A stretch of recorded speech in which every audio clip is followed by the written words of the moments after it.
પાડેલીવાડી બધાને ખબર છે ને?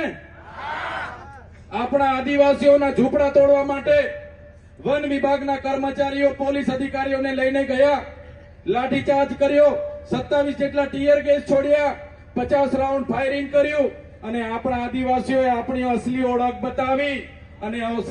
બતાવી અને જે પાડલિયામાં થયું ત્યારે આ સરકારને કહેવા માંગીએ છીએ, અમારા આદિવાસીઓ સાથે આ જ પ્રકારના અન્યાયો થતા રહેશે તો અમે ગાંધીનગરની દિશા પકડીશું, ગાંધીનગરના રસ્તા પકડીશું અને સત્તામાં બેઠેલા ભાજપના નેતાઓ સાથે પાડલિયાવાડી કરવા પણ અમે તૈયાર છે. ક્યાં સુધી અમે લડેંગે જીતેંગે કરીશું? ક્યાં સુધી અમે જિંદાબાદ મુર્દાબાદ કરીશું? ક્યાં સુધી અમે આવેદન નિવેદન કરીશું? હવે અમારી પાસે આવેદન નિવેદન કરવા માટેનો સમય નથી.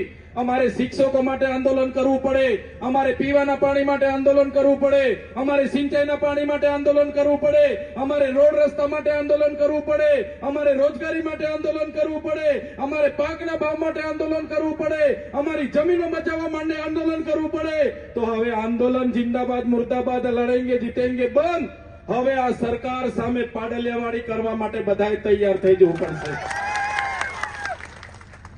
આપણા ઘરમાં જે તીરકામઠા મને હમણાં આપ્યા છે એ તીરકામઠા હું પણ ભેગા કરીને ઘરમાં મૂકું છું. મને પાલિયા મળે છે પણ ભેગા કરીને મૂકું છું. મને ધારિયા મળે છે એ પણ હું ભેગા કરીને મૂકું છું. મને ફાલા મળે છે એ પણ ભેગા કરીને મૂકું છું. અને તમને પણ કહેવા માંગુ છું, જ્યાં પણ આદિવાસી સમાજનું સંમેલન હોય ત્યાં ગિલોડી લઈને જજો, ત્યાં ગફેણ લઈને જજો, ત્યાં તીરકામઠું લઈને જજો, ત્યાંથી પાલિયા ભાલા પણ લેતા આવજો અને ઘરમાં મૂકજો. જે દિવસે જરૂર પડશે તો આપણા ઓજારો લઈને રસ્તા પર ઉતરવું પડશે.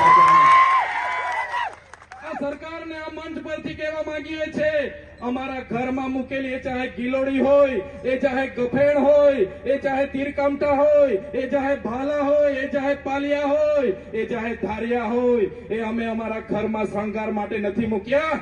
જે દિવસે અમારા આદિવાસીઓ સાથે હેરાનગતિ થશે એ દિવસે સરકાર સામે ઉતરવા માટે અમે મૂક્યા છે ને લઈને ઉતરીશું.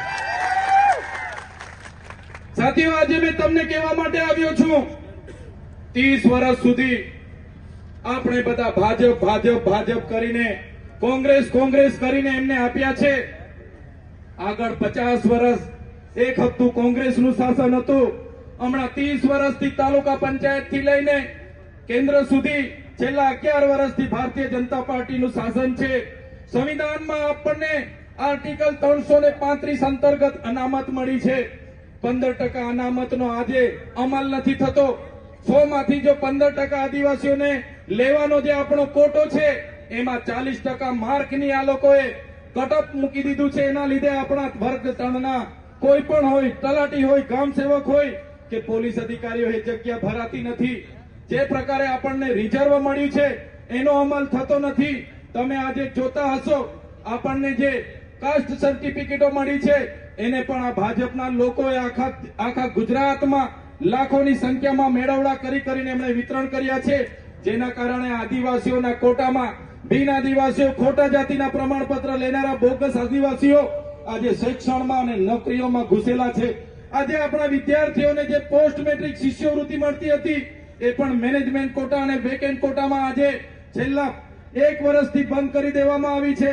એવા અનેકો પ્રશ્ન છે. આપણા વિસ્તારમાં જે વન અધિકાર અધિનિયમો છે એ અંતર્ગત જંગલ જમીન ખેડતા ખેડૂતોને સનતો પણ આપવામાં નથી આવી. જે લોકો આ ડેમોમાં જમીનો ગુમાવી છે એમને વળતર પણ નથી આપવામાં આવ્યું. ત્યારે હું તમને કહેવા માંગુ છું, આવનારા દિવસોમાં ગુજરાત સરકારનું બજેટ સત્ર વિધાનસભામાં મળવાનું છે.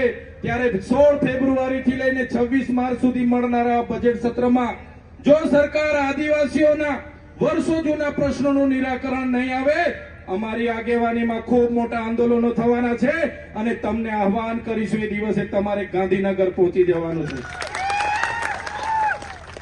તમારે હાથમાં જગાડવો પડશે. સમસ્યાઓ તો ઘણી હોય છે. 5 વર્ષ સુધી તમારે પાણીની સમસ્યા હોય, રોડની સમસ્યા હોય, શિક્ષણ નથી મળતું એની સમસ્યા હોય, તમારે અનેક સમસ્યા આવે ને ચૂંટણી આવે, કોઈ ગામમાં આવે અને ગામમાં આવીને નાસ્તાની વ્યવસ્થા કરે, પીવાની વ્યવસ્થા કરે, સાડીની વ્યવસ્થા કરે એટલે 5 વર્ષની સમસ્યાઓ ભૂલીને તમે એ જ કમળનું બટન દબાવીને આવી જાઓ છો, ત્યારે મારા વડીલો, મારી માતાઓ, મારા ભાઈઓ, મારા યુવાનોને હું કહેવા આવ્યો છું, હવે તમારા આત્માને જગાડવાની જરૂર છે, તમારા સ્વાભિમાનને જગાડવાની જરૂર છે. આ મંચ પર બેઠેલા એક એક યુવાનનો ચહેરો તમે જોઈ લો, એક એક વડીલનો ચહેરો જોઈ લો, એક એક બહેનોનો ચહેરો જોઈ લો. હર હંમેશ તમારા માટે અમે લડતા તમને દેખાઈશું. અમારા વિડીયોમાં તમે અમને અવાજ ઉઠાવતા જોયા હશે, તમારા માટે લડતા જોયા હશે. ત્યારે આવનારા દિવસોમાં એમના નેતૃત્વમાં તાલુકા જિલ્લા પંચાયતોની ચૂંટણી લડવાની છે, એમાં તમે મેદાનમાં ઉતરી જાઓ અને આમ આદમી પાર્ટીની તાલુકા જિલ્લા પંચાયત બનાવવા માટે તમે તૈયાર થઈ જાઓ, લડવા તૈયાર થઈ જાઓ. એ વાત કરવા માટે અમે તમારી વચ્ચે આવ્યા છે સાથીઓ. ભાજપના નેતાઓને તમે જોયા હશે, કોઈને ધમકી આપતા હશે, પીવાના પાણીની ઝૂંપડું નહીં આપવાની ધમકી આપતા હશે, અનેક પ્રકારની ધમકી આપતા હશે. જ્યારે આમ આદમી પાર્ટીનો માણસ તમારા માટે કામ કરવા માટે લડતો હોય છે. મારા વડીલો, યુવાનો, માતા બહેનો સૌ તમે અહીંયા ઉપસ્થિત થયા છો. હું તમને વિનંતી કરવા માટે જ આવ્યો છું. હું એક નાનો માણસ છું, મારી સાથેના લોકો પણ નાના નાના છે. સરકાર એમની છે, પોલીસ એમની છે, કોર્ટ પ્રણાલીઓ એમની છે, કલેક્ટર એમના, એસપી એમના, આખું તંત્ર યંત્ર મંત્ર સૌરત તો એમનું છે. ત્યારે અમે એકલા એમની સાથે લડી નથી શકતા. તમે બધા અમારી સાથે છો, તમારા આશીર્વાદ અમારી સાથે છે, એ જ અમારી હિંમત છે. ત્યારે આવનારા દિવસોમાં પણ આ સરકાર સામે ન્યાયની લડત માટે તમારો બધાનો સહકાર જોઈએ છે. અમને એકલા લડવા જઈશું તો આ સરકાર અમને પણ જેલોમાં નાખે છે. તમને બધાને ખબર છે, મારા જેવા હું એક સરકારી વિસ્તરણ અધિકારી, ખેતીવાડી અધિકારી માટે માંથી રાજનીતિમાં આવ્યો, છતાં મારા પર આ સરકારે 19 જેવી ખોટી એફઆઈઆરો કરી 7 વાર મને જેલમાં નાખ્યો. હમણાં 3 મહિના પહેલા મને વડોદરા જેલમાં નાખ્યો હતો અને ત્યાં પણ મને ડરાવવામાં આવ્યો, ધમકાવવામાં આવ્યો, વેદના આપવામાં આવી. મારા પરિવારની સાથે મુલાકાત નહીં આપવામાં આવે, મારા વકીલ સાથે મુલાકાત નહીં આપવામાં આવે. મેં તેમ છતાં તમારા માટે એ ભાજપમાં જવાનું નક્કી વિચાર્યું. મેં આદિવાસીઓ માટે લડવાનું વિચાર્યું અને તમને કહેવા માટે પણ અમે આવ્યા છે. જો આદિવાસીઓને જરૂર પડશે, જો સમાજની વાત હશે અને સમાજના હિતની વાત હશે, તે દિવસે ઉપર બેઠેલા તમામ લોકો સૌથી આગળ તમને જોવા મળશે. તમે જોયું હશે, એક સામાન્ય બાબતમાં ભાજપના નેતાઓના ઇશારે જે પ્રકારે અમારી ધરપકડ થઈ, એક સામાન્ય બાબતમાં કોઈ ઘટના નહીં હોય છતાં અમને સેશન કોર્ટમાં રજૂ કરવામાં આવ્યા, સેન્ટ્રલ જેલમાં રાખવામાં આવ્યા અને એક ધારાસભ્ય તરીકે, એક લોકપ્રતિનિધિ તરીકે અમે સત્તા પર હોવા છતાં, બંધારણીય પદ પર હોવા છતાં 80 દિવસથી પણ વધારે અમને જેલમાં રાખવામાં આવ્યા. ત્યારે મારા વડીલોને, મારી માતાઓને કહેવા માટે આવ્યો છું, આપણે આમની સામે લડવા ઉતરીશું તો એ લોકો આપણને ગાંઠવાના નથી. પણ જે પ્રકારે આ તમારા દીકરાને આ લોકોએ જેલોમાં વારંવાર નાખવાનું કામ કર્યું છે, અમને હેરાન પરેશાન કરવાનું કામ કર્યું છે, આ મંચ પર બેઠેલા દેવેન્દ્રભાઈ મેડા હોય, રાજેશભાઈ સરપંચ હોય, અનિલભાઈ ગરાસિયા હોય, નરેશભાઈ બારિયા હોય કે રાકેશભાઈ બારિયા, અમારા પર જે પ્રકારે કેસો કરવામાં આવે છે, ત્યારે મારા વડીલોને, માતાને કહેવા માટે આવ્યો છું કે એમનો જવાબ આવનારી તાલુકા જિલ્લા પંચાયતની ચૂંટણીમાં તમારે બધાએ લેવાનો છે. આજે તમે જોઈ લો, કોઈ પણ વ્યક્તિ જેલમાંથી છૂટે તો પોલીસ ખાતા દ્વારા એવું સોગંદનામું રજૂ કરવામાં આવે કે વ્યક્તિ આ ગુજરાત છોડીને બહાર ન જવો જોઈએ. મોટો આરોપી હોય તેનો પાસપોર્ટ જમા કરવામાં આવે કે ભાઈ આ આરોપી દેશ છોડીને બહાર ન જવો પડે, બહાર ન જવો જોઈએ. ત્યારે આ તમારા દીકરાને જ્યારે જેલમાંથી જામીન થવાના હતા, ભાજપના નેતાઓના ઇશારે એ પ્રકારની સોગંદનામું રજૂ કરવામાં આવ્યું કે ચૈતર વસાવાને નર્મદા જિલ્લામાં પ્રવેશ નહીં આપવાની શરતે નામદાર હાઈકોર્ટ દ્વારા જામીન આપવામાં આવ્યા. હવે સાથીઓ, તમે વિચાર કરો, આ લોકશાહીમાં 1 લાખથી પણ વધારે મતથી જે જનતાએ મને ચૂંટ્યા છે, એ ડેડિયાપાડા અને સાગબારાની જનતા માટે એકવાર જોરદાર તાળીઓ પાડી લો. કેમ કે જનતાએ 1 પણ રૂપિયાની લાલચ વગર, 1 પણ બિયરની બાટલી વગર, 1 પણ બિયરના કોટર વગર મને 1 લાખથી પણ વધારે મત આપીને વિધાનસભામાં મોકલ્યો છે. ત્યારે આજે તમે જોઈ લો, આ ભાજપની સરકારે મારા ડેડિયાપાડામાં જવા માટેનો મને પ્રતિબંધ ફરમાવ્યો છે. ડેડિયાપાડાના લોકોએ મને મત આપ્યા, મને ધારાસભ્ય બનાવ્યો, ત્યાં મારું કાર્યાલય છે, ત્યાં મારું ગામ છે, મારું ઘર છે, મારો પરિવાર રહે છે, પણ આ ભાજપની સરકારે મને ત્યાં જવા માટે પ્રતિબંધ મુકાઈ દીધો છે. પોલીસ 24 કલાકે મારી નજર રાખે છે, મારા મોબાઈલોનું રેકોર્ડિંગ કરે છે અને હર હંમેશ મારા લોકેશન હોય કે બધું મારું ધ્યાન રાખે છે. ત્યારે મેં આ ભાજપની સરકારને આ મંચ પરથી કહેવા માંગુ છું, તમે મને ડેડિયાપાડાથી બહાર કાઢી દેશો, તમે મને નર્મદા જિલ્લાથી બહાર કાઢી દેશો, પણ આ ચૈતર વસાવા અમારા લોકોના દિલોમાં રહી છે, ત્યાંથી ક્યારે બહાર નથી કાઢી શકવાના.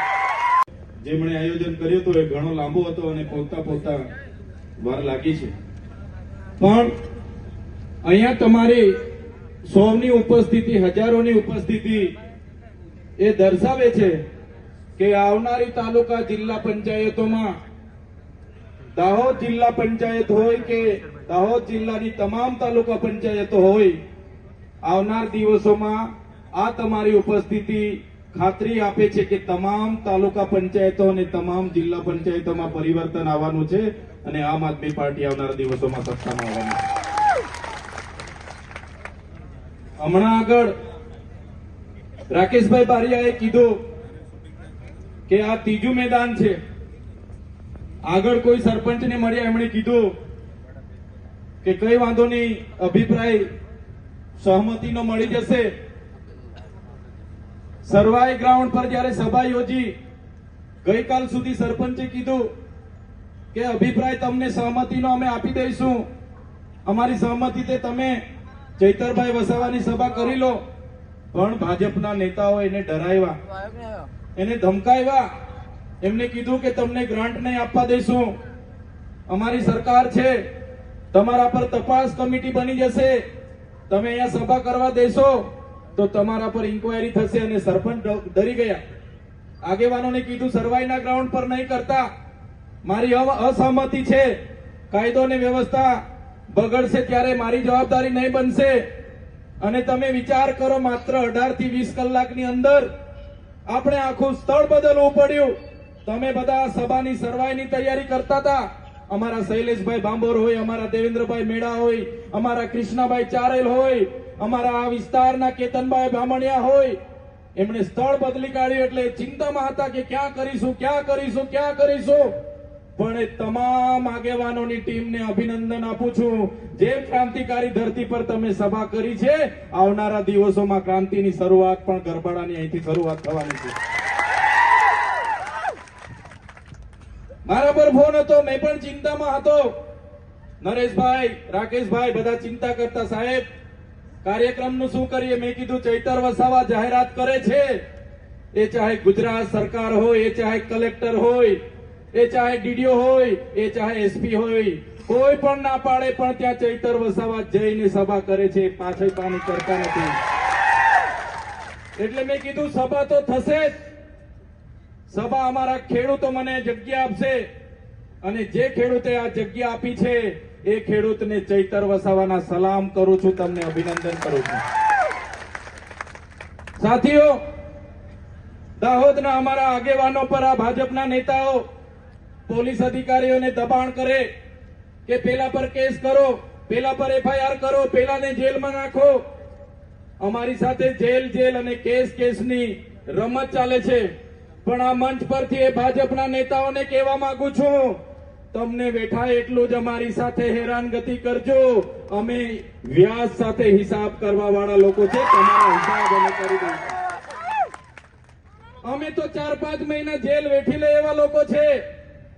અમે 2 વર્ષ 3 વર્ષ વેઠી લઈશું. અમે બધા અમારા પરિવારને કહી દીધું છે કે અમને જેલો થશે તો તમારે ડરવાનું નથી, તમારે રડવાનું નથી, તમારે લડવાનું છે. ત્યારે જે પણ ભાજપના નેતાઓ અમારા આમ આદમી પાર્ટીના આગેવાનો પર કેસો કરાવે છે, એ ભાજપના નેતાઓને પણ કેમ છું, આવનારો સમય અમારો આવવાનો છે, અમે વ્યાજ સમેત તમારો હિસાબ કિતાબ કરી દઈશું. જેટલું બેઠા એટલી જ હેરાનગતિ કરજો, એ ભાજપના નેતાઓને કહેવા માંગુ છું. ગઈકાલે આપણા મુખ્યમંત્રી પરીક્ષા પર ચર્ચા કરતા હતા, તમે જોયા હશે, જોયા હતા ને સમાચારમાં. મેં મુખ્યમંત્રીને કહેવા માંગુ છું, 30 વર્ષથી ગુજરાતમાં ભારતીય જનતા પાર્ટીની સરકાર છે, આ દાહોદ જિલ્લામાં 500 થી પણ વધારે શિક્ષકોની જગ્યા ખાલી છે. આ દાહોદ જિલ્લામાં 200 થી પણ વધારે જગ્યાએ પ્રાથમિક શાળાના ઓરડાઓ નથી. બાળકો ઝાડ નીચે ભણે છે. આજ દાહોદ જિલ્લામાં 200 થી પણ વધારે આંગણવાડી કેન્દ્રના મકાનો નથી. આજ દાહોદ જિલ્લામાં 15,000 થી પણ વધારે બાળકો અતિ કુપોષણથી પીડાય છે અને એમને પોષણક્ષમ આહાર નથી મળતો. ત્યારે તમને કહેવા માંગીએ છીએ, તમે પરીક્ષાઓ પર ચર્ચા કરવાની વાત કરો છો. તમારે પરીક્ષાઓ પર ચર્ચા કરવાની જગ્યાએ પરીક્ષાઓની પહેલા તમારે આ વિસ્તારમાં શિક્ષકો સાથે કેટલી જગ્યાઓ ખાલી છે એની ચર્ચા કરવી જોઈએ. તમારે આ વિસ્તારમાં રિઝલ્ટ કઈ રીતે આવે છે એની ચર્ચાઓ કરવી જોઈએ. આ વિસ્તારમાં કુપોષણ દૂર કરવાની ચર્ચા કરવી જોઈએ. આ વિસ્તારમાં સિકલ સેલ એનેમિયા દૂર કરવાની ચર્ચા કરવી જોઈએ. આ વિસ્તારના ખેડૂતોને એમના પાકનો ભાવ મળે એની ચર્ચા કરવી જોઈએ. આ વિસ્તારમાં યુવાનોને રોજગારી મળે એની ચર્ચા કરવી જોઈએ. ત્યારે આ મુખ્યમંત્રી એમના વડાપ્રધાન આગળ ચાય પર ચર્ચા કરતા હતા, એ જ પ્રકારે મુખ્યમંત્રી પરીક્ષાઓ પર ચર્ચા કરે છે. ત્યારે એમને કહેવા માંગુ છું, તમે આવો, તમારા સાંસદને કહો, તમારા ધારાસભ્યને કહો, અમે આ દાહોદ જિલ્લાની તમામ સમસ્યાઓ પર ચર્ચા કરવા માટે તૈયાર છે. અમને તમે કહેશો એ જગ્યા પર આવીને અમે ડિબેટ કરવા તૈયાર છે.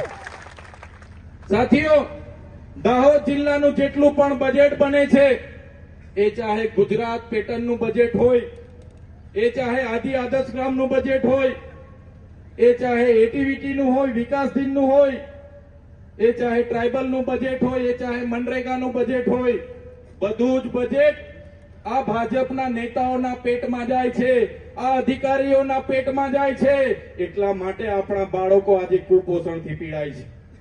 અમારા જેવા જે ધારાસભ્ય અહીંયા ચૂંટાયા છે, જે સાંસદોએ 30 વર્ષથી આ દાહોદમાં શાસન કર્યું છે, એના લીધે જ આજે આપણા લોકોની પરિસ્થિતિ આજે ખરાબ છે. આજે દાહોદ જિલ્લો એ દેશના અતિ પછાત જિલ્લાઓમાં 1 થી 10 જિલ્લાઓમાં દાહોદ જિલ્લાનું નામ આવે છે. ત્યારે મેં કહેવા માંગુ છું, અતિ પછાત જિલ્લામાં દાહોદ જિલ્લાનું નામ આવવાનું જો સૌથી મોટું કારણ હોય તો આ ભારતીય જનતા પાર્ટીના ચૂંટાયેલા નેતાઓ અને કોન્ટ્રાક્ટરો છે. એમને આવનારા દિવસોમાં આપણે અહીંથી બહાર ખદેડવા પડશે. સાથીઓ, આ વિસ્તારમાં કોઈ પણ મીટિંગ થાય, એ મીટિંગમાં જાહેર મંચ પરથી એમના સાંસદો અને એમના ધારાસભ્ય ચૈતર વસાવા આવે છે. ચૈતર વસાવા આમ કહે છે, તેમ કહે છે. ચૈતર વસાવાની થબાની થવી જોઈએ. ચૈતર વસાવાના કાર્યક્રમોમાં કોઈ જતા નહીં, એ પ્રકારે આપણા લોકોને ડરાવવામાં આવે છે. એમના ભાજપના નેતાઓ, સરપંચો આપણા લોકોને કહે છે, સભામાં જશો તમારું ઝૂંપડામાંથી નામ કઢાવી દઈશું, તમારું મીટર તોડાવી દઈશું, તમારું ઝૂંપડું તોડાવી દઈશું, તમારે ત્યાં આપણે રેશન કાર્ડ નહીં આવે, અનાજ નહીં મળશે, તમારે ત્યાં પોલીસને રેડ પડાવી દઈશું. ત્યારે સાથીઓ, આ ભાજપના નેતાઓને ડર છે. તમારા ચૈતર વસાવા તમને જાગૃત કરે, તમને અધિકારોની વાત કરે, તમારા શૈક્ષણિક, સામાજિક અને તમારા રાજકીય અધિકારોની વાત કરીએ, બંધારણ અધિકારોની વાત કરીએ, જે આ ભાજપના લોકોને ગમતું નથી.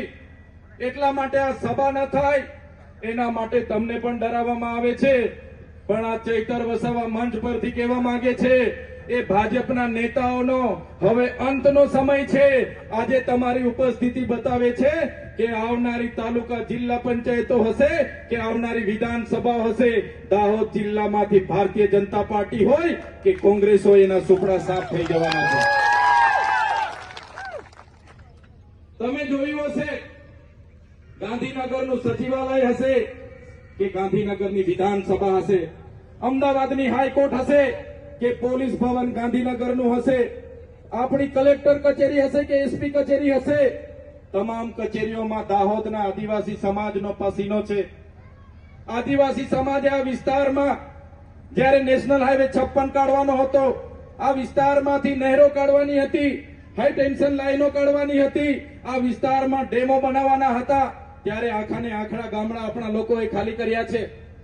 આપણા લોકોનો આ રોડમાં પરસેવો છે, બિલ્ડિંગોમાં પરસેવો છે, સરકારી આવાસોમાં પરસેવો છે અને ગુજરાતના વિકાસમાં ખૂન પસીનો આ આદિવાસી સમાજે આપ્યો છે. છતાં આજે દાહોદના આદિવાસી સમાજ સાથે અમદાવાદમાં અન્યાય થાય છે, ગાંધીનગરમાં અન્યાય થાય છે, સુરતમાં અન્યાય થાય છે, વડોદરામાં અન્યાય થાય છે, સૌરાષ્ટ્રમાં કામે જાય, ભાગી ખેતી કરે ત્યારે પણ એમની સાથે પાક નુકસાની થાય, ત્યાં પણ એમની સાથે અન્યાય થાય છે. ત્યારે આ ભારતીય જનતા પાર્ટીને અમે કહેવા માંગીએ છીએ, જો આ જ પ્રકારે અમારા આદિવાસી સમાજ સાથે તમે અન્યાય કરતા રહેશો તો હવે અમારા યુવાનો જાગી ગયા છે, અમારા વડીલો જાગી ગયા છે, અમારી માતા બહેનો જાગી ગઈ છે. જે પ્રકારે અંબાજીના પાડલિયાવાળાએ પાડલિયાવાડી કરી હતી એ જ પ્રકારે અમારા આદિવાસી સમાજ અંબાજીથી ઉમરગાંવ આવનારા દિવસોમાં ગાંધીનગર આવીને પાડલિયાવાડી કરીશું. પરથી એવો અવાજ તમારે નામ સાથે લગાડવાનો છે કે દાહોદમાં પણ એના પડઘા પડે અને એમના કાન સુધી અવાજ જાય ભાજપના નેતાઓના. એટલે અહીંયા એમના પણ માણસો આવીને ઉભા હશે, એમને મોકલેલા હશે કે ભાઈ ચૈતર વસાવાની સભામાં કેટલા લોકો હતા, જોમ જુસ્સો હતો કે નહીં. એટલે જુસ્સો તો બધાએ બતાવવો પડશે ને. નહીં તો ચૈતર વસાવાની સભામાં લોકો હતા પણ નારામાં કોઈ દમ નતો એવું થશે. એટલે નારા તો તમારે બોલવા પડશે. જય આદિવાસી, જય જોહાર, જય જોહાર. ધન્યવાદ. આજની પરિવર્તન સભામાં મંચસ્થ ઉપસ્થિત આમ આદમી પાર્ટીના પ્રદેશ સંગઠન મંત્રી એવા નરેશ બારિયાજી, દાહોદ જિલ્લા આમ આદમી પાર્ટીના પ્રમુખ રાકેશભાઈ બારિયા, લોકસભાના ઇન્ચાર્જ એવા ભાનુભાઈ પરમાર, સાથે આ વિસ્તારના આગેવાનો એવા દેવેન્દ્રભાઈ મેળા, કેતનભાઈ બામણિયા, સાથે આ સભામાં જેમણે ખૂબ સારી મહેનત કરી છે એવા શૈલેષભાઈ ભાંભોર, સાથે દિનેશભાઈ મુનિયા, સાથે અનિલભાઈ ગરાસિયા, સાથે શ્રુતિબેન, સાથે ડોક્ટર જીગીસાબેન, આપણા દેવગઢ બારિયાથી પધારેલા ભરતભાઈ વાકલા, સાથે આ વિધાનસભાના પ્રભારી એવા મોહનભાઈ સાહેબ, સાથે મંચસ્થ ઉપસ્થિત તમામ પદાધિકારીઓ, સરપંચગણ અને સામે બેઠેલા મારા પિતા તુલ્ય મારા વડીલો, માતા તુલ્ય મારી માતાઓ, મારી બહેનો, મારા સાથી યુવાનો, મીડિયાના મિત્રો અને મોટી સંખ્યામાં ઉપસ્થિત થયેલા પોલીસ અધિકારીઓ, બધા માટે એકવાર આપણે જોરદાર તાળીઓ પાડીએ. સાથીઓ, આ દાહોદના લોકોએ પણ મને પ્રેમ આપ્યો છે, ભાવ આપ્યો છે. મારા માટે આ ફૂલહાર એમની દુઆ, એમની પ્રાર્થના છે. આ ભાજપની સરકાર, આ તાનાશાહી સરકાર પણ સાંભળી લે. આ ચૈતર વસાવાને જેટલું ડરાવવાનું ધમકાવવાનું કામ તમે કરશો એટલી જ અમારી જનતા જાગૃત થશે ને એનો જવાબ તમને આવનારા દિવસોમાં આપશે. ત્યારે સાથીઓ, આ તાનાશાહી સરકાર સામે અમે અમારા પરિવારના જોખમે લડીએ છીએ. અમે અમારા બાળકોની ચિંતા નથી કરતા, અમારી માતા પિતા, અમારા ધર્મ પત્નીઓની ચિંતા નથી કરતા. અમે તમને ન્યાય અપાવવા માટે લડીએ છીએ, તમારી સાથે અન્યાય માટે લડીએ છીએ. એ ચાહે કંપની વાળા અન્યાય કરતા હોય, એ ચાહે પોલીસ વાળા અન્યાય કરતા હોય, એ ચાહે જંગલ ખાતા વાળા અન્યાય કરતા હોય, કોઈ પણ લોકો અન્યાય કરતા હોય, ભાજપ વાળા કરતા હોય કે કોંગ્રેસ વાળા કરતા હોય, આગળ પણ તમારા ન્યાય માટે લડીએ છીએ, લડ્યા હતા, આજે પણ લડીએ છીએ અને આવનારા દિવસોમાં પણ તમારા માટે છેલ્લા શ્વાસ સુધી લડવા માટે અમે તૈયાર છીએ. પણ મારા વડીલો, તમારા આશીર્વાદ અમને હર હંમેશ જોઈશે. તમે ઘરે બેઠા અમારા માટે પ્રાર્થના કરો, દુઆ કરો, એના થકી જ અમે બોલી પાડીએ છીએ. એટલે જ અમને હિંમત છે, એટલે જ અમને તાકાત છે. બાકી આ ભાજપ વાળા અમને ક્યારના પૂરા કરી દે, આ ભાજપ વાળા અમારું પૂરું કરી નાખે, અમને ખોઈ નાખે. બસ તમારો આશીર્વાદ છે તો આમ આદમી પાર્ટીની ટીમ આ ચૈતર વસાવા હિંમત રાખીને લડે છે. આજે આ વ્યવસ્થા તમે જોઈ લો. આજે વ્યવસ્થામાં આજે આદિવાસી સમાજ જાગૃત થાય એ પણ આ ભાજપના નેતાઓને ગમતું નથી, ભેગો થાય એ પણ ગમતું નથી, અધિકારો માંગે એ પણ ગમતું નથી, બજેટમાં કેટલી ગ્રાન્ટ આવી એની માહિતી માંગે એ પણ ગમતું નથી. આટલું કરે તારે પણ આપણા લોકોને હેરાન કરવામાં આવે છે. ત્યારે વધારે વિશેષ લાંબી ભાષણ કે લાંબી વાત કરવા હું નથી આવ્યો. બસ અહીંયા મારા સંતો, મહંતો, મારા વડીલો બેઠા છે, મારી માતાઓ બેઠી છે. બસ તમને હું વિનંતી કરવા આવ્યો છું, અમને આવનારા દિવસોમાં સહકાર આપો. આ અતિ પછાત દાહોદ જિલ્લાને કઈ રીતના બહાર લાવવો છે એના માટે અમે ચિંતન કર્યું છે. અમે બધા જ વિસ્તારોમાં ફરીને બધાના અભિપ્રાયો લીધા છે, એનાલિસિસ કર્યું છે. તમામ દાહોદ જિલ્લાના શૈક્ષણિક સંસ્થાઓ સારી રહે, આંગણવાડીઓ સારી રહે, આવનારા દિવસોમાં ખેડૂતોને પોતાના પાકના ભાવ સારા મળે, ભણેલા ગણેલા યુવાનોને રોજગારી મળે અને એ જ પ્રકારની આ દાહોદ જિલ્લાને અતિ પછાત જિલ્લામાંથી આવનારા દિવસોમાં કઈ રીતના બહાર કાઢી શકાય એ પ્રકારના અમે બધા જ ચિંતિત છે. ત્યારે વધારે વાત નથી કરતો, પણ ટૂંકમાં કેમ છું કે દાહોદ જિલ્લાને આવનારા દિવસોમાં જો આપણે બીજા જિલ્લાઓની હરોળમાં લાવવો હશે, આપણા લોકોને સ્થાનિકમાં રોજગારી મળે એવું કરવું હશે તો તમારે બધાએ જાગવું પડશે. નહીં તો આ જ ભાજપના લોકોને લાવશો તો મનરેગામાં આપણને ગામમાં રોજગારી મળતી હતી, એમના મંત્રીએ કૌભાંડો કરીને રોજગારી બંધ કરી દીધી. આ જ વિસ્તારમાં નલ સે જલના નામે હજારો કરોડના રૂપિયા ખાઈ ગયા, નળમાંથી પાણી નથી આવતું. એ જ પ્રકારે આપણે 73 ડબલ એની જમીનો આપણા દાહોદમાં આપણા મૂળ માલિકોની વેચાઈ ગઈ, એને પણ કોઈ જવાબ નથી મળતા. એવા અનેકો કૌભાંડો આ લોકોના ચાલુ રહેશે. તો પરિવર્તન લાવવા માટે હું તમને વિનંતી કરવા માટે આવ્યો છું. આજની સભામાં આપ સૌ દૂર દૂરથી સ્વયંભૂ પોતાના રીતે અહીંયા ઉપસ્થિત થયા છો. એવા તમામ વડીલો, યુવાનો, માતા બહેનો અને મારા મીડિયાના તમામ મિત્રો અને પોલીસ અધિકારીઓ તમામ આપ સૌ અહીંયા ઉપસ્થિત થયા છો. ત્યારે બધા જ લોકોનો હું ખૂબ ખૂબ આભાર માની વિનમું છું.